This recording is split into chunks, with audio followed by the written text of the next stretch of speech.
শ্রীলঙ্কার প্রথম ইনিংসে করা ৩৩৮ রানের জবাবে দারুণ ব্যাট করছিল বাংলাদেশ।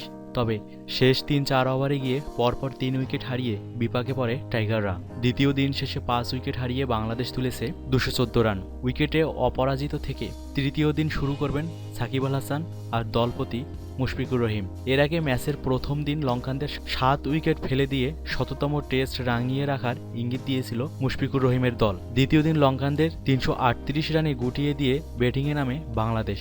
শুরুটাও করেছিল দুর্দান্ত, তবে শেষ কয়েক মিনিটেই ম্যাচের স্কোরবোর্ড পাল্টে দেয় সবকিছু। সাকিব ১৮ আর মুশফিক ২ রানে অপরাজিত থাকেন। ওপেনিং পার্টনারশিপে আসে ৯৫, তবে তামিম ইকবাল ও সৌম্য সরকারের বিদায়ে জুটি গড়ে দলকে এগিয়ে নেন ইমরুল কায়েস ও সাব্বির রহমান।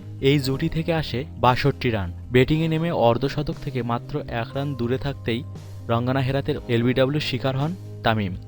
৯১ বলে ৬টি চারের সাহায্যে ৪৯ রান তোলেন। এরপর টানা ৩ ইনিংসে অর্ধশতক হাঁকিয়েছেন সৌম্য।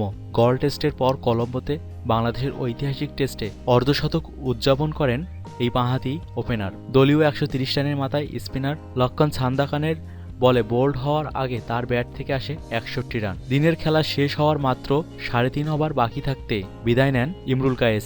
বিদায় নেওয়ার আগে ইমরুল কায়েস ৭৮ বলে ৪টি চারের সাহায্যে ৩৪ রান করেন। এর পরের বলেই বিদায় নেন নাইট ওয়াচম্যান হিসেবে নামা তাইজুল ইসলাম। চতুর্থ উইকেট হারানো বাংলাদেশের হয়ে শেষ বেলায় আসেন সাকিব। বিশ্বসেরা অলরাউন্ডারকে বেশিক্ষণ সঙ্গ দিতে পারেননি সাব্বির। লাকমলের বলে ডি সিলভার হাতে ধরা পড়েন সাব্বির রহমান। সাজঘরে ফেরার আগে ৫৪ বলে ৫টি চারের সাহায্যে সাব্বির করেন ৪২ রান। দলীয় ১৯৮ রানের মাথায় বাংলাদেশ পঞ্চম উইকেট হারায়। এর আগে সেঞ্চুরিয়ান দিনেশ চান্দিমালের ব্যাটিং ত্রিয়তায় প্রথম দিনের করা ৭ উইকেটে ২৩৮ রান নিয়ে প্রথম সেশন পার করে লঙ্কানরা। স্কোরবোর্ডে যোগ করে আরও ১০০ রান। মধ্যাহ্নবিরতির আগে সব কয়টি উইকেট হারিয়ে দলীয় সংগ্রহ দাঁড়ায় ৩৩৮। প্রথম ইনিংসে সর্বোচ্চ ৩টি উইকেট লাভ করেন মেহেদী হাসান মিরাজ।